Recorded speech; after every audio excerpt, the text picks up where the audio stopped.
On April 3, 2011, 3-year-old Jayson Dansby headed to the Go Bananas indoor amusement park with his parents and twin brother.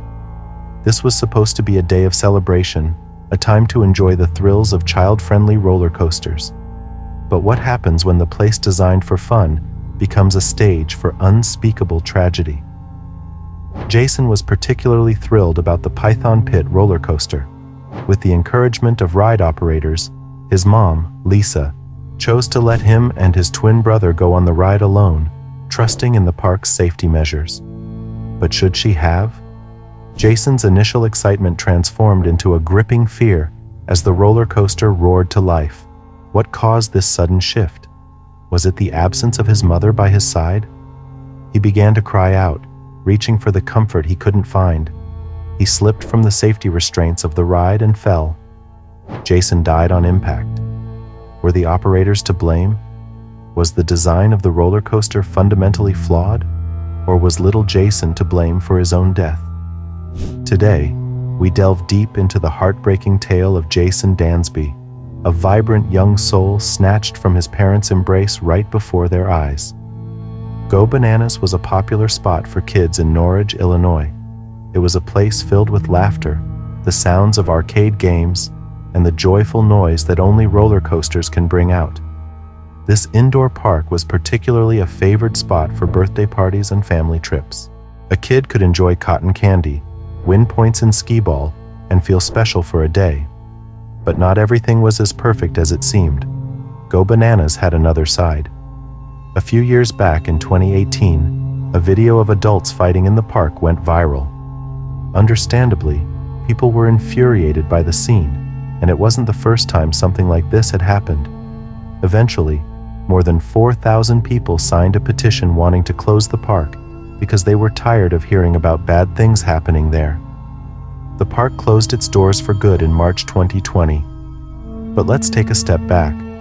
Before the mess that had the park shut down, one of the main rides at the park was the Python Pit roller coaster. It wasn't a super scary ride with a terrifying death drop or something. It was actually meant to be kid-friendly. The roller coaster didn't go super high or super fast. In fact, the Python Pit was small, as it was designed specifically with kids in mind. Its train had 5 cars, and each car could fit 2 kids sitting next to each other. That's 10 kids enjoying the ride at the same time. And if you're wondering if this was some sort of mini adventure for little kids, you'd be right. The coaster would only go up to 12 feet and could reach a top speed of just 16 miles per hour. Doesn't sound too scary, right? But for a little kid, it was just the right amount of fun without being too frightening. So, how did an innocent kids coaster become a setting for something awful? It's a hard question to answer. But knowing more about Go Bananas and the Python Pit roller coaster helps us try to understand what can't really be understood. These places weren't just any spots. They were places where people like Jayson Dansby and his family thought they'd have a good time, a thought that sadly didn't end up being true. On April 2, 2011, the Dansby family, Lisa, her husband, and their twins, set out for what they thought would be a fun day at Go Bananas amusement park. The family had been looking forward to this outing for weeks. Lisa had packed their favorite snacks, and the twins couldn't stop discussing the rides they wanted to try. As they pulled into the parking lot, Lisa and her husband shared a knowing look. They couldn't wait to see their kids' faces light up with joy. They believed they were stepping into a world created just for them, a world of fun and excitement. At the park, the energy was electric. Games, rides, and the smell of popcorn filled the air. It was a sensory wonderland for children. The twins were eager to dive into it all. They played a couple of arcade games and won small prizes, boosting their enthusiasm even more. Their eyes, however, kept drifting back to the Python Pit roller coaster. They had heard about it from friends at school and couldn't wait to experience it themselves. "Can we go, Mom? Please," they pleaded. After a brief check with one of the ride operators, who assured her the Python Pit was safe for kids to ride alone, Lisa finally agreed. The park's guidelines had recently changed, saying children could ride without a parent. In her mind, the ride operators, people who were trained to operate the machine, knew best. and she didn't have to hover over her kids at all times. She could just watch from a distance while they had their own fun. Lisa felt a sense of contentment as she watched her twins climb into one of the coaster's cars, their faces glowing with anticipation. They waved at her and their daddy as they settled into their seats. The parents waved back, capturing the moment in their hearts and on their camera. Just like that, the ride began. The twins held onto the safety bars as their car started its gentle climb. Lisa and Jayson looked on, eagerly waiting for their children's shouts of delight as they came back to the starting point. However, even before the train had completed its first loop, Lisa felt a strange unease wash over her. She saw her son's eyes widen, his face turning a shade paler than before. He looked unsettled and reached out as if searching for something, or someone. Seeing their children's changed expressions, the couple's smile faded. The carefree atmosphere they had enjoyed just moments ago now felt like a distant memory. Yet, they still held on to the belief that everything was going to be all right. After all, they had trusted the ride operator's instructions, and nothing bad could possibly happen at a children's amusement park. Unfortunately, as it would soon become painfully clear, joy could transform into sorrow in an instant. As the Dansby family would learn, sometimes the world isn't what it seems, even when you think you're stepping into a haven made just for you. Jayson, who was previously excited to go on the ride, now had a sour countenance. He began to feel disturbed and restless. It is common for children at that age to need the comfort of their parents when on such rides, and Jayson was not exempt. He needed his mother, needed her to tell him that everything was all right and there was no need to fear. As the realization that his mom wouldn't be there throughout the entire ride hit, Jayson panicked. Little Jayson cried and cried for the ride to stop, but no one paid attention to him. Everyone, including the operator, thought he was just being a baby and a little afraid of the ride. But that wasn't the case. Jayson was legitimately scared for his life. Amidst the panic, he managed to slip out of the safety bar that was supposed to hold him down to his chair. At this point, things truly began to escalate, and even the other families on the ride became restless. A particular family saw Jayson's state and leaned out of their seats to try and calm Jayson down, while trying to protect him from falling over. When Jayson's parents, who were spectating from the sidelines, saw him stand on his seat, their hearts dropped to their stomachs.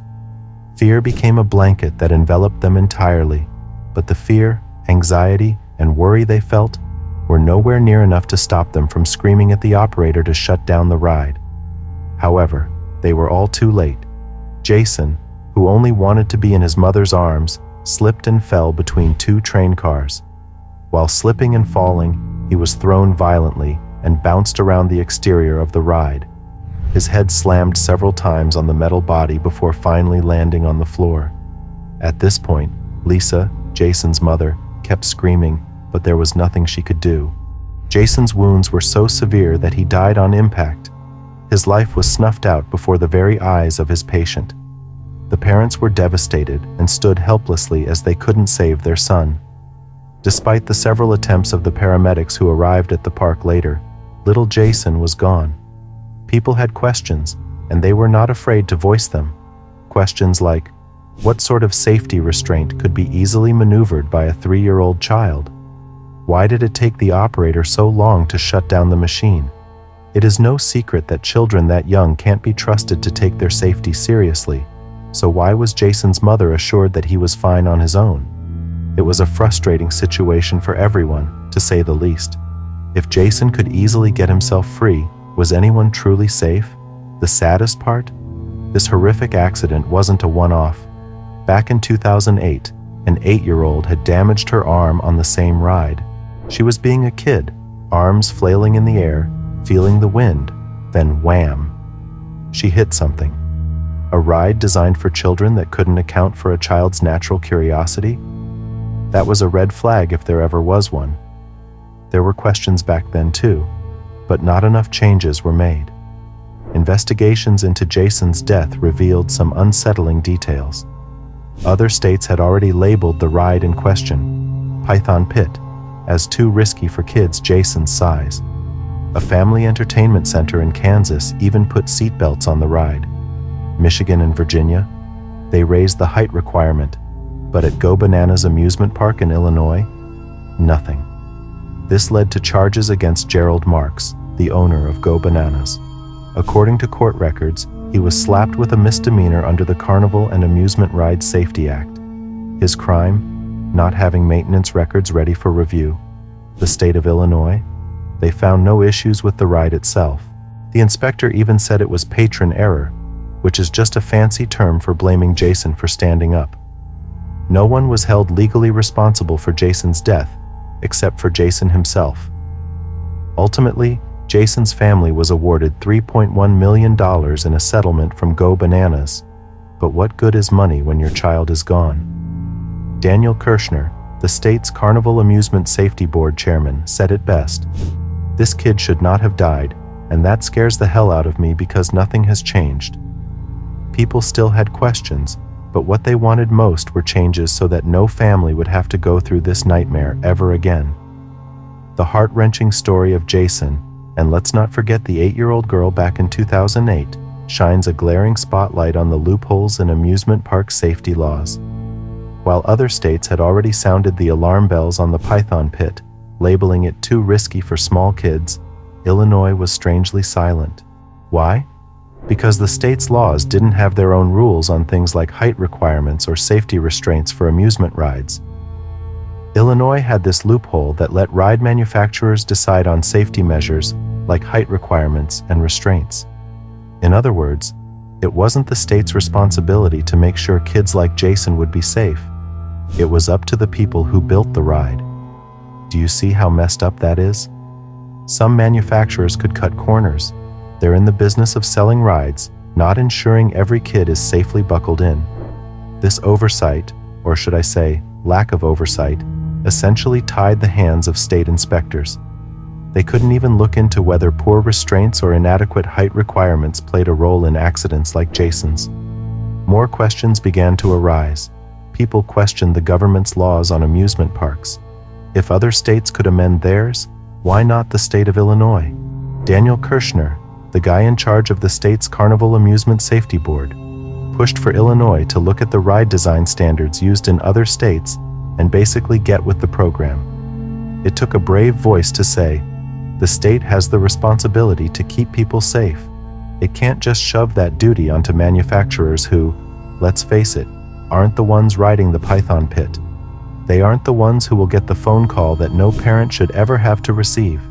The state needs to crack down on lax safety measures and patch up the loopholes in its amusement park laws.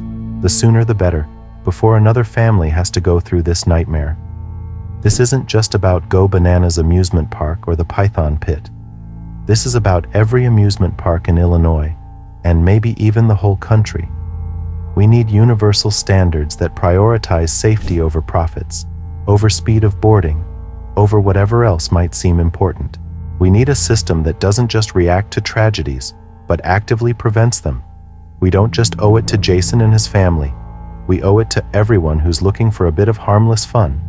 Amendments have not yet been made, serious questions have not yet been answered, and now the public is left to do nothing but shake their heads and wonder how something so awful could happen while parents grieve. But what they want, what we all want, are changes that ensure no family has to go through this ever again. Let's be real. Amusement parks and states need to step up. No child, no person, should risk their life for a bit of fun. Safety rules are there for a reason. They're like the seatbelts in a car. They're designed to protect us. These parks are in it for the money. So, it falls on the state to make sure these businesses aren't cutting corners when it comes to safety. Because if they won't do it, who will?